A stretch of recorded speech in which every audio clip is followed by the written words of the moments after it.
로마서 9장 1절에서 8절에 있는 말씀 제가 봉독해 올리도록 하겠습니다. 내가 그리스도 안에서 참말을 하고 거짓말을 아니하노라. 나에게 큰 근심이 있는 것과 마음에 그치지 않는 고통이 있는 것을 내 양심이 성령 안에서 나와 더불어 증언하노니 나의 형제 곧 골육의 친척을 위하여 내 자신이 저주를 받아 그리스도에게서 끊어질지라도 원하는 바로다.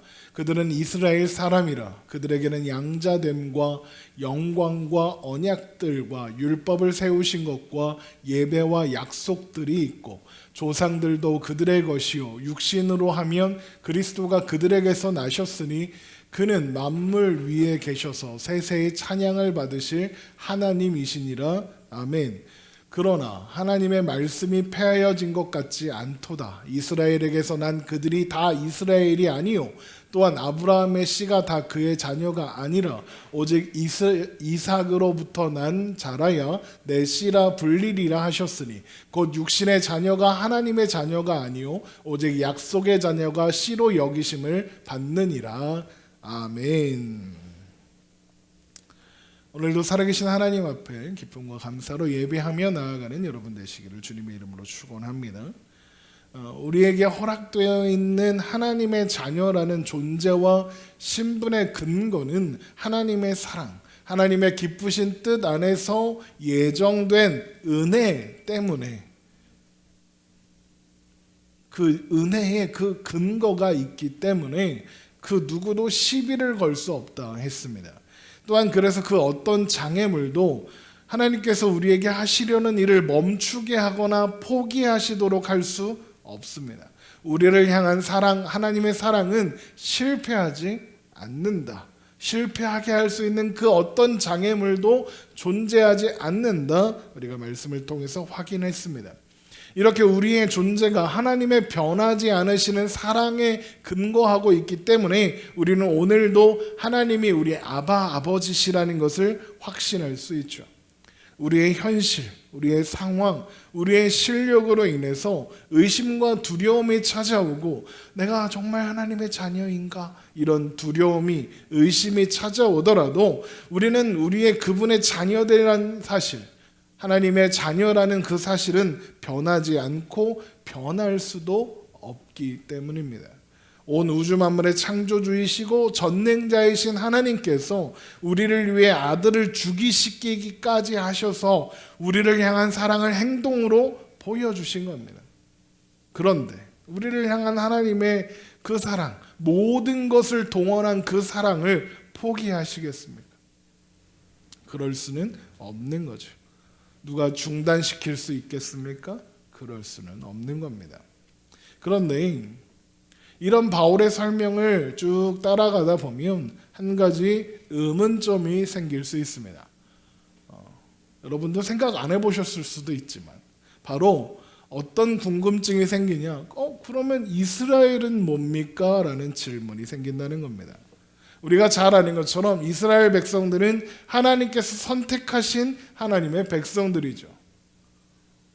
그런데 하나님께서 그 사랑을 포기하지도 않으시고 실패하지도 않으시는데 도대체가 그들 중 대부분은 예수를 믿지 않습니다. 복음을 듣고도 믿지 않죠. 예수님이 직접 이 땅 가운데 오셨죠. 심지어 그들 가운데 태어나셔서 그들에게 직접 말씀을 전하셨는데도 유대인들은, 이스라엘 백성들은 그분을 받아들이지 않았습니다.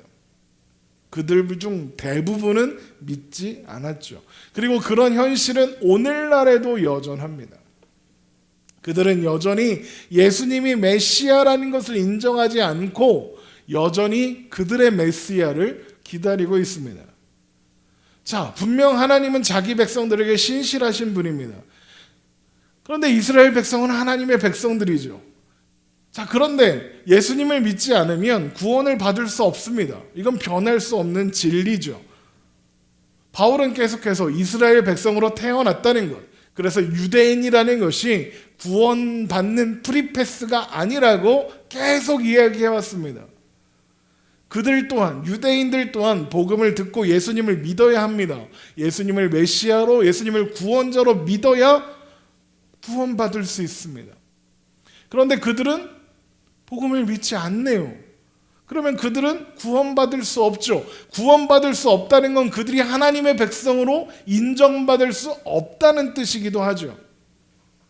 이런 상황은 하나님께서 자기 백성들에게 신실하시며 자기 백성을 향한 사랑을 실패하지 않으신다는 이 진술과 충돌하는 것 같습니다. 분명히 이스라엘 백성은 하나님의 백성인데, 선민인데, 그들 중에 복음을 믿는 사람은 별로 없고, 그러면 그들은 구원받을 수 없고, 구원받을 수 없다는 건 하나님의 백성이 아니라는 뜻이고, 그럼 뭔가 잘못된 것 같은데? 이런 생각이 든다는 겁니다. 이런 상황이 말이 되려면 이스라엘 백성으로 태어나면, 그러니까 유대인으로 태어나면 구원의 프리패스를 받을 수 있다더라.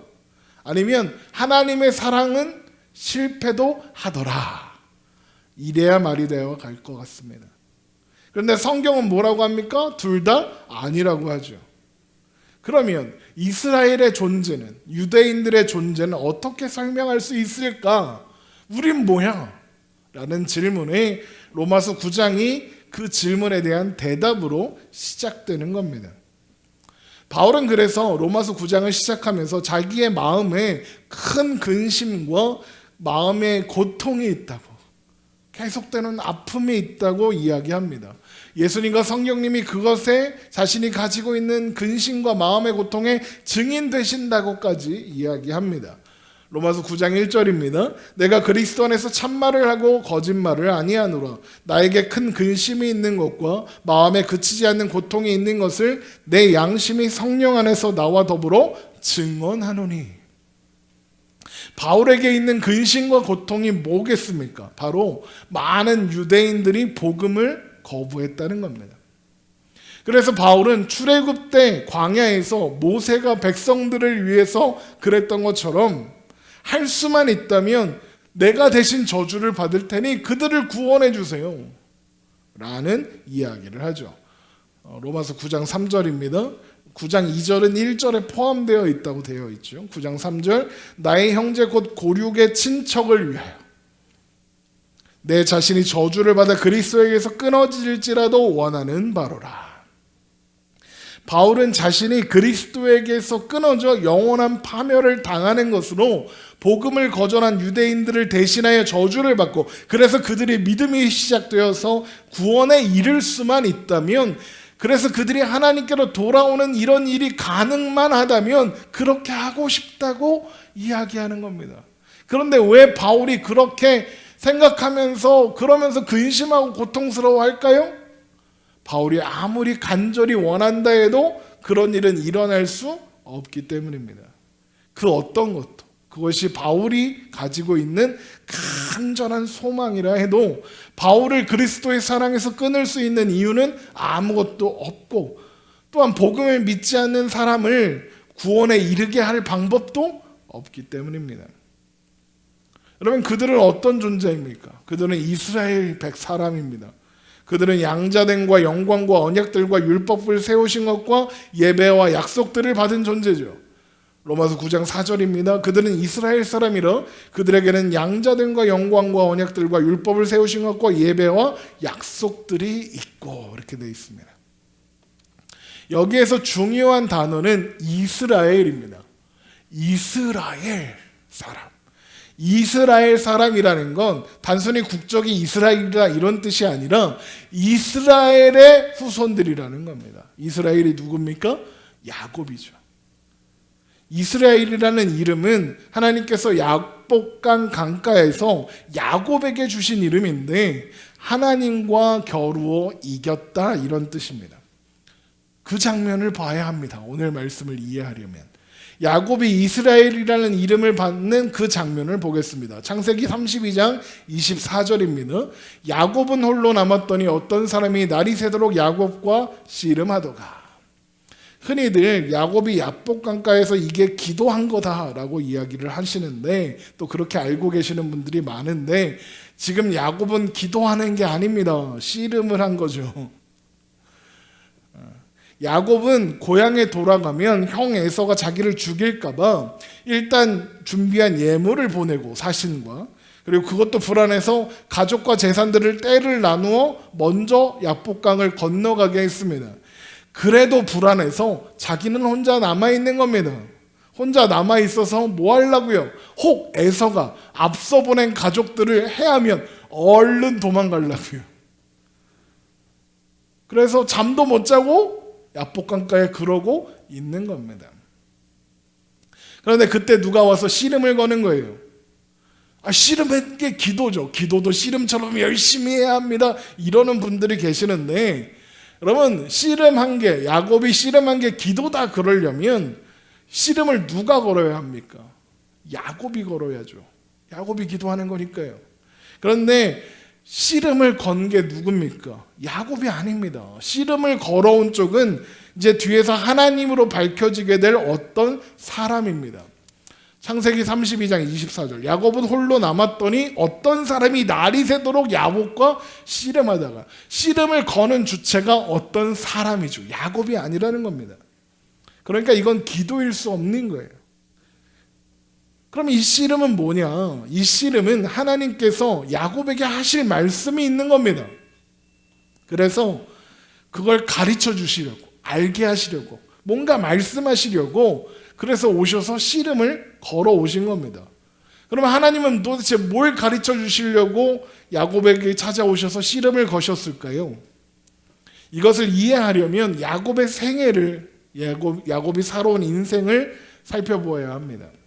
야곱은 태어날 때부터 하나님께서 택하신 사람입니다. 그러니까 야곱은 하나님의 예정과 뜻 가운데 있는 사람이었던 거죠. 그런데 야곱도 그걸 알았을 겁니다. 왜냐하면 리브가에게 하나님께서 야곱이 선택된 사람이다 라고 말씀하셨으니까. 야곱도 그걸 인지하고 살았을 겁니다. 그래서 그걸 인지하고 있다고 해서 야곱이 하나님을 인식하며 하나님이 나의 삶의 주인이시구나 이러면서 살았느냐? 그렇지 않았습니다. 야곱은 철저히 언제나 지 맘대로 살아왔습니다. 하나님을 인식하고 있었으나 그게 전부입니다. 그냥 지 맘대로 살았어요. 야곱에게 하나님은 어떤 존재냐? 자기가 도움을 필요로 할 때 도와주는 존재에 불과했습니다. 야곱이 이전에 했던 기도들이 있습니다. 베델에서 기도하는 거, 또 야복강 지금 이 사건 바로 직전에 기도도 합니다. 그런데 그 기도의 핵심이 뭐냐? 하나님이 나 이번에 도와주면 내가 이렇게 해줄게요. 거래를 하는 겁니다.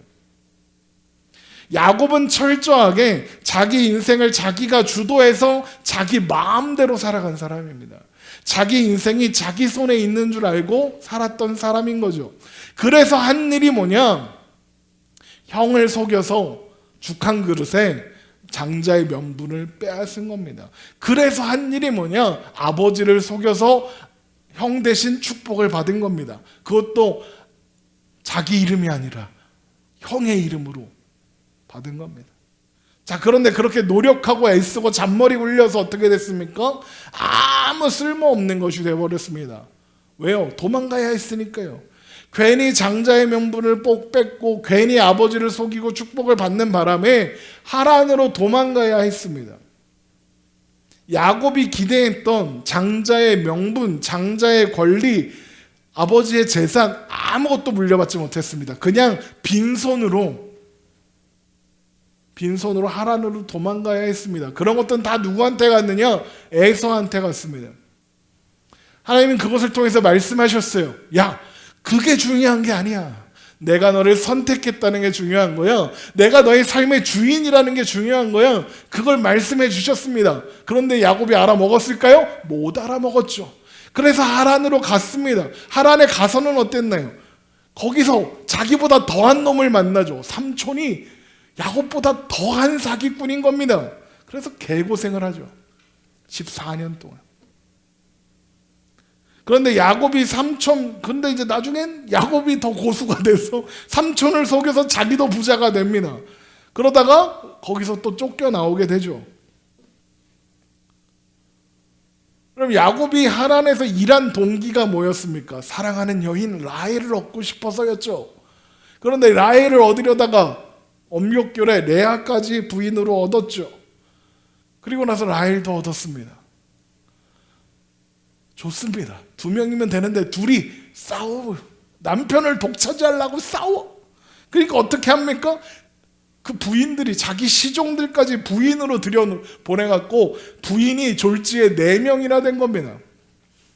그 4명이 행복하게 잘 살았을까요? 서로 도우면서 친하게? 아니요. 집에 가면 스트레스인 겁니다. 야곱의 인생은 스트레스. 안에서도 스트레스, 밖에서도 스트레스. 자, 그래서 하란을 떠나서 가족들과 많은 재산들을 이끌고 돌아가는데 에서가 마중을 나온다네요. 그리고는 형이 복수할까봐 무서워 벌벌 떱니다. 그래서 때를 나눠서 형 앞에 보내고 여차하면 도망가려고 약복강가에 혼자 남아있는 거예요. 지금 야복에는 아무것도 없어요. 이렇게 아무것도 없는 그 현실에 자기가 할 수 있는 최선의 방법을 짜내서 살 수 있는 방법을 다 마련해 놓고 그리고 기다리고 있는 빈손으로. 그게 야곱이에요. 야곱은 지금 이 순간에도 자신의 인생이 자신의 손에 달려있다고 믿고 있었어요. 야곱의 인생은 하나님께서 꾸준히 그거 아니야. 너의 삶은 나에게 붙잡혀 있는 거야. 네가 사는 거 아니야. 계속 그걸 가르쳐 주시는 삶의 여정을 살아왔는데 깨닫지 못하고 그거 가르쳐 주시려고 도와주시기도 하고 그러셨는데 못 알아먹고 여기 올 때까지 그걸 깨닫지 못했어요. 그러니까 하나님이 그걸 가르쳐 주러 오신 겁니다. 하나님께서 직접 오셔서 네가 하는 거 아니다. 내가 하는 거다. 네가 아니라 내가 네 주인이다. 내가 이루는 거다.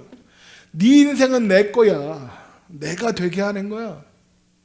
나의 열심으로 너를 되게 할 거야. 이거 알게 하시려고 야곱에게 오셔서 씨름을 거는 겁니다. 그런데 어떻게 됩니까? 야곱이 집니까? 아니요. 꺾이질 않습니다. 항복하질 않는 거예요. 야곱이 엎어지고 꺾여야 그 다음이 되는데 꺾이질 않고 버티는 겁니다. 그래서 하나님은 어떻게 하십니까? 다리 몽댕이를 부러뜨려 버리시죠. 그리고 그러는 거예요. 꺼져. 안 해. 나 갈래. 이제 너 나랑 상관없어. 이러시는 겁니다. 창세기 32장 25절. 자기가 야곱을 이기지 못함을 보고 그가 야곱의 허벅지 관절을 치매 야곱의 허벅지 관절이 그 사람과 씨름할 때에 어긋났더라. 그가 이르되 날이 세려하니 나로 가게 하라. 이러죠. 지금 하나님은 야곱에게 말씀하시는 거예요. 그래. 네 혼자 잘 먹고 잘 살아라. 네 마음대로 해라. 나 이제 너 상관 안 할란다. 나 없이 한번 잘 해봐라. 나 이제 너 신경 안 쓸 거다. 그러시는 겁니다. 나로 가게 하라. 그게 그런 뜻입니다. 여러분, 그런데 하나님의 부재가 뭘 상징한다고 했습니까? 하나님 없으면 곧 심판입니다. 로마서 1장에서 심판받는 것도 하나님이 없기 때문이죠. 그러니까 하나님은 야곱에게 심판을 선언하신 셈입니다. 그렇게까지 가서야 야곱이 드디어 비로소 무릎을 꿇는 겁니다. 이거 아닌데? 그리고 그제서야 처음으로 살려달라고 하나님을 붙잡는 겁니다. 그게 뭐냐? 이겁니다. 창세기 32장 26절. 그가 이르되 날이 세려하니 나로 가게 하라. 야곱이 이르되 당신이 내게 축복하지 아니하면 가게 하지 아니하겠나이다. 그러는 거죠. 내가 너 더 이상 신경 안 쓸 거야. 너 버릴 거야. 막 이렇게 하신 다음에 그런 하나님의 심판의 선언을 듣고 나서야 겨우 이 자리에 오게 된 거야. 하나님 살려주세요. 하나님이 복 주시지 않으면 나는 아무것도 아니네요. 하나님이 함께 하시지 않으면 난 아무것도 없는 존재네요. 내 인생은 하나님 손에 달려있는 거였네요. 라는 걸 하나님 그러니까 살려주세요. 한번 봐주세요. 그러는 겁니다. 또 그런 생각하실 수, 그럼 하나님이 말 안 듣고 개기면 버리시나? 이런 생각하시. 하나님이 이거 버리려고 그러겠습니까? 여러분 자녀가 말 안 들었을 때 야 나가! 그런다고 진짜 나가면 됩니까? 너 호적에서 팔 거야. 그런다고 진짜로 호적에서 팝니까? 그거 아니잖아요. 정신 차리라고 그러는 거잖아요. 하나님도 그 얘기 하시는 거죠. 자, 그러니까 이제 야곱이 정신 차리고 하나님 살려주세요. 그러니까 하나님이 뭐라고 하십니까? 너 이름이 뭐니? 그러십니다. 창세기 32장 27절 그 사람이 그에게 이르되 내 이름이 무엇이냐? 그가 이르되 야곱이니이다. 여러분, 하나님이 야곱 이름을 모르시겠습니까? 아시죠? 누군지도 모르는 사람한테 와서 씨름 거셨겠습니까? 당연히 걔가 야곱인 거 아십니다. 그런데 왜 이름을 물으시는 걸까요? 자, 하나님이 지금 왜 야곱을 찾아오셨다고 했습니까? 야곱의 인생이 야곱의 손에 있지 않고 하나님의 손에 있다는 것을 확인하게 하시려고 오셨다고 했죠. 하나님께서 야곱의 인생 내내 가르쳐 주시고 보여주시고 설명하셨는데도 못 알아먹고 항복 안 하니까 직접 찾아오셨는데 그래도 항복은 안 한 겁니다. 그래서 다리 몽둥이를 부러뜨리고 가려고 하시는 겁니다. 그제야 야곱이 알아먹고 하나님을 붙잡는 겁니다. 드디어 야곱이 이거구나 깨달은 거죠. 그래서 하나님이 이름을 물으시는 겁니다. 야곱이 무슨 뜻입니까? 발 뒤꿈치를 잡는 자라는 뜻입니다.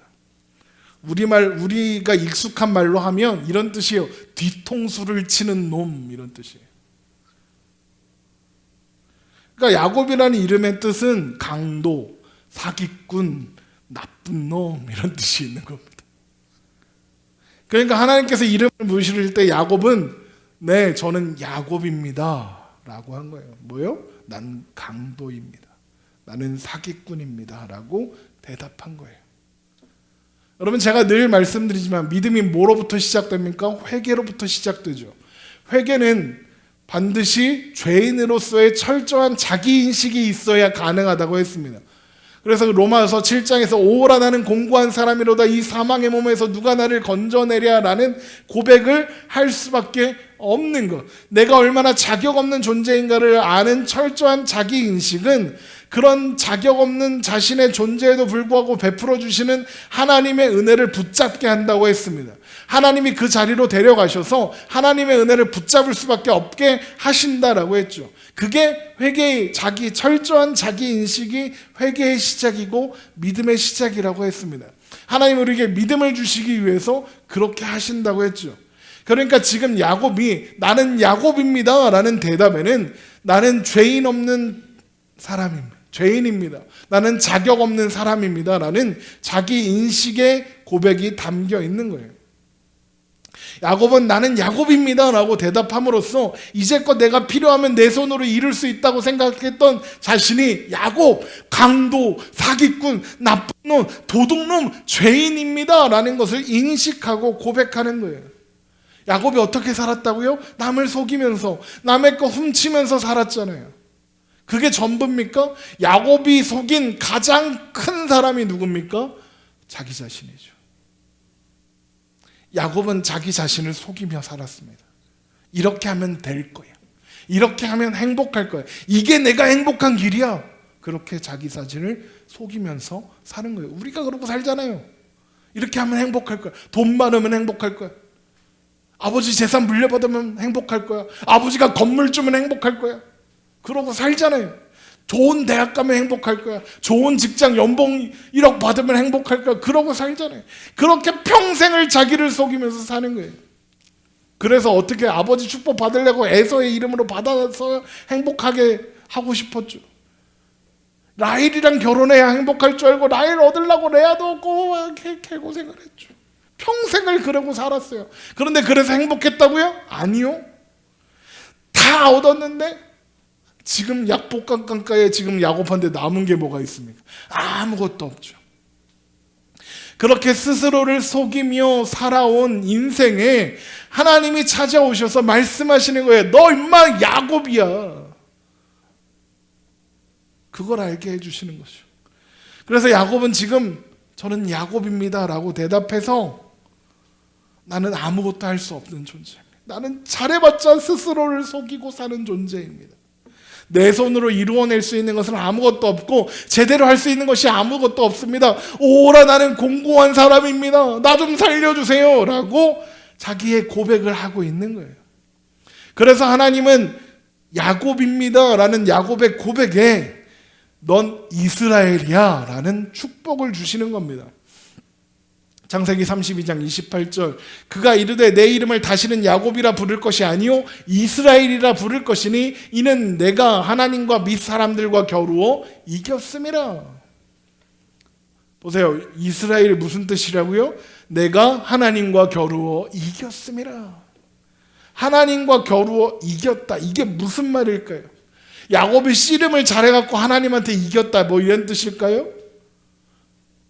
그러면 지금 야곱이 그 고집을 꺾지 않고 바락바락 대들어서 하나님을 이긴 건가요? 그래서 축복을 받아냈나요? 아니요. 허벅지 뼈가 부러지고, 옛날 성경 환도뼈라고, 환도뼈.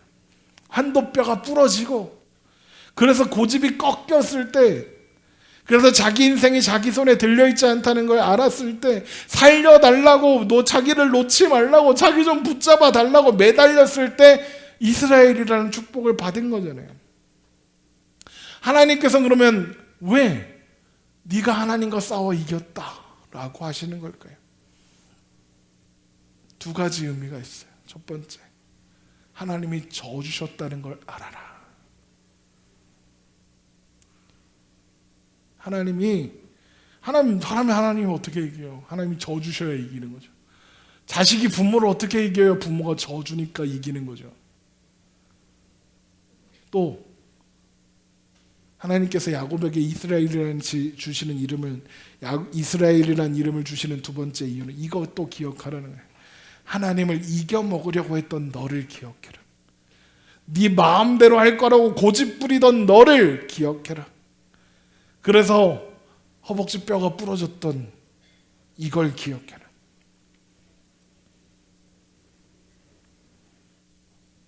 여러분, 사람이 하나님 못 이기잖아요.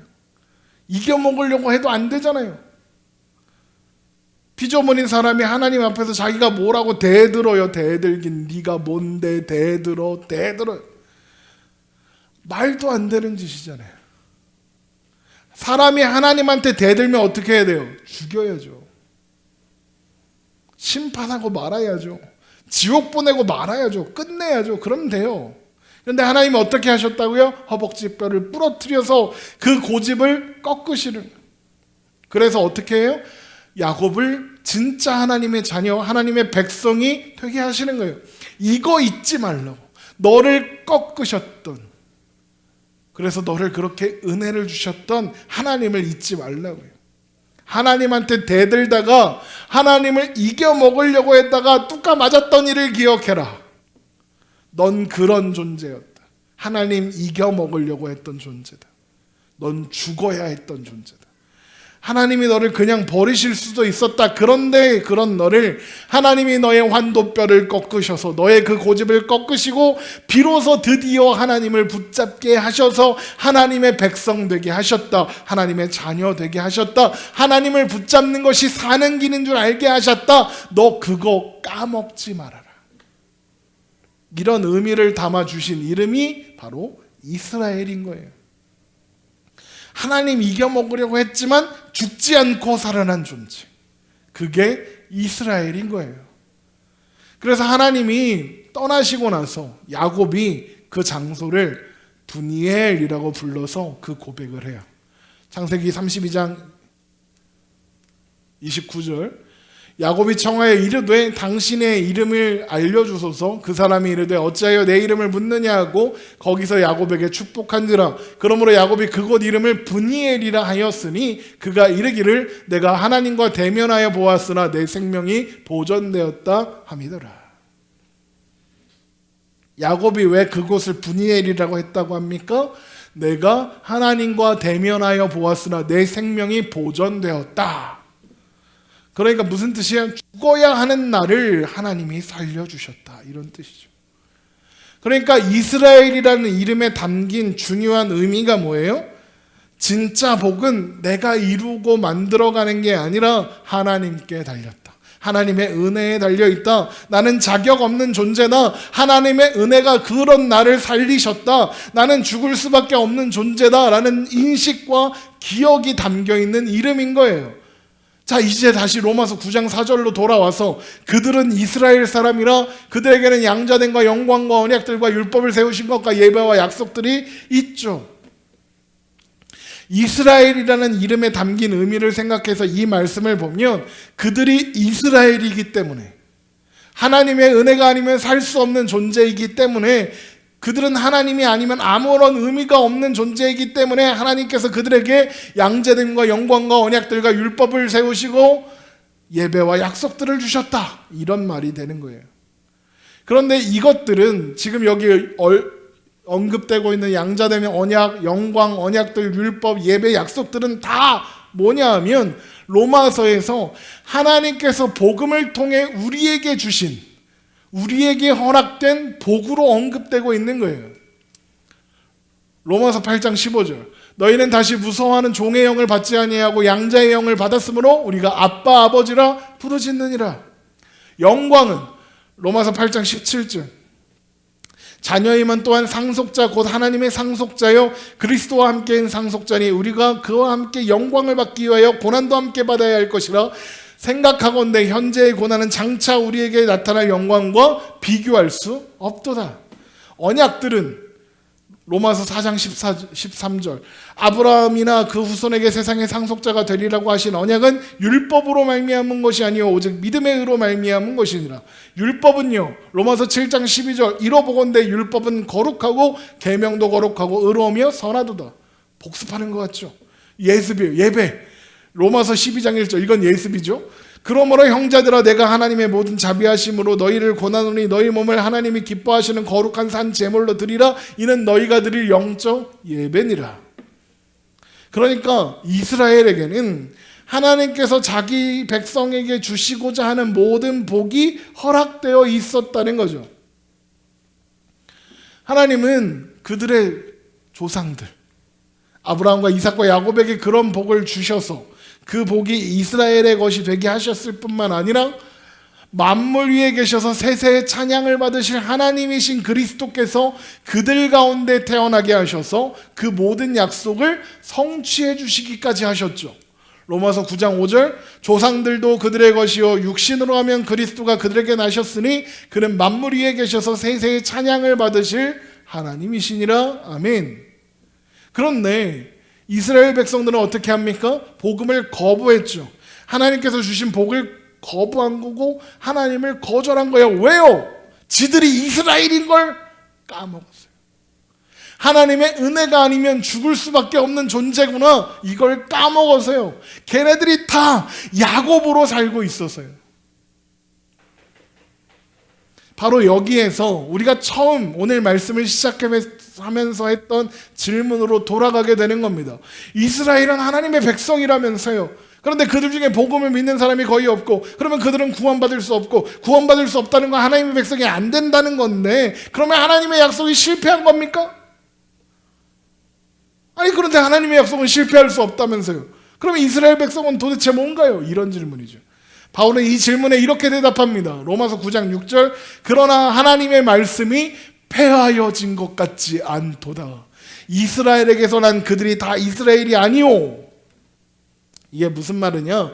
하나님의 말씀이, 하나님의 약속이 폐해진 게 아니라는 거예요. 실패하지 않았다는 거죠. 왜? 하나님의 백성 되는 건 혈통의 문제가 아니라서 그렇대요. 아브라함의 후손이라고 해서, 그러니까 이스라엘로 태어나서, 이스라엘의 후손으로 태어나서 무조건 앞에서 설명한 의미의 이스라엘인 것은 아니다 그러는 거죠. 바울이 이걸 설명하려고 누굴 데려오느냐? 이삭을 데려와요. 로마서 9장 7절, 또한 아브라함의 씨가 다 그의 자녀가 아니라 오직 이삭으로부터 난 자라야 내 씨라 불리리라 하셨으니. 여러분, 아브라함에게도 이삭 말고 다른 아들이 하나 있었죠. 누구죠? 이스마엘이죠. 이스마엘이라는 아들이 걔가 장자예요, 따지면. 물론 엄마는 하갈이지만 걔가 장자라고요. 이스마엘도 아브라함 자손이라고요. 그런데 이스마엘이 아브라함의 자손이라고 인정을 받았나요? 못 받아요. 그 이유가 뭐라고요? 이스마엘은 하나님의 약속 밖에 있는 존재였기 때문이라는 거예요. 그래서 이스마엘은 아브라함의 자손으로 인정될 수가 없었어요. 분명 혈통만 보면 아브라함의 자손인데 그는 육신의 자녀일 뿐 약속의 자녀가 아니고, 그래서 그는 하나님의 자녀가 아니다라고 하는 거예요. 로마서 9장 8절, 곧 육신의 자녀가 하나님의 자녀가 아니요 오직 약속의 자녀가 씨로 여기심을 받느니라. 그러니까 바울은 아브라함의 자녀가 되고 하나님의 자녀가 되는 결정적인 근거는 혈통이 아니라 약속이다, 이 말을 하는 거예요. 약속은 믿는 자에게 해당되죠. 그러니까 바울은 이스라엘 백성들이 혈통적으로 아브라함의 후손으로 태어났고, 그래서 자신의 혈육들이지만 그렇다고 해서 그들이 다 이스라엘인 것은 아니다. 그들이 다 아브라함의 후손인 건 아니다. 그들이 다 하나님의 자녀고 백성인 건 아니다. 그 이야기를 하는 거예요. 그러면 복음을 거절하고 예수님을 거절하는 이스라엘 백성들의 반응을 이해할 수 있죠. 그들이 태어나기는 이스라엘 백성으로, 아브라함의 자손으로, 혈통으로는 이스라엘 민족으로 태어났지만 그렇다고 해서 그들 모두가 하나님의 약속 안에 있는 약속의 자녀는 아니기 때문에 복음을 거절할 수밖에 없는 거예요. 예수님을 거절할 수밖에 없었던 거예요. 그러니까 로마서 9장 4절에서 5절에 나열되어 있는 하나님께서 자기 백성들에게 주신 복은 애초부터 그들과 관계없었던 거예요. 그러니까 하나님의 말씀, 하나님의 약속은 실패한 게 아니죠. 폐하여진 게 아닌 거죠.